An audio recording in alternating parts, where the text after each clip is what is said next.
জয় কৃষ্ণকালী মায়ের জয়, জয় কৃষ্ণকালী মায়ের জয়। মা গো সবাইকে ভালো রাখো, সুস্থ রাখো, সবার মনের আশা পূর্ণ করো। আজকে আমি একটু অন্যরকম ভিডিও করছি, দেখো তোমরা। আজকে সব এই যে পুজো দেওয়ার পরেও যে এই যে এত এত ফুল গাছে, সেই ফুলগুলো দেখাচ্ছি তোমাদের। প্রচুর ফুল, প্রচুর। এগুলো সব পুজো দেওয়ার পরেও রয়েছে। তাহলে দেখো কত ফুল ফুটে, দেখো দেখো পুজোর পরে এইসব ফুলগুলো সব আছে।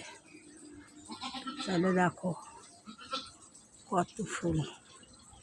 এবার দেখো আমার বাড়িতে কি আছে, ছাগল, মুরগি, ওই যে মুরগি, এই যে ছাগল বাচ্চা, এর বয়স 7 মাস, দুটো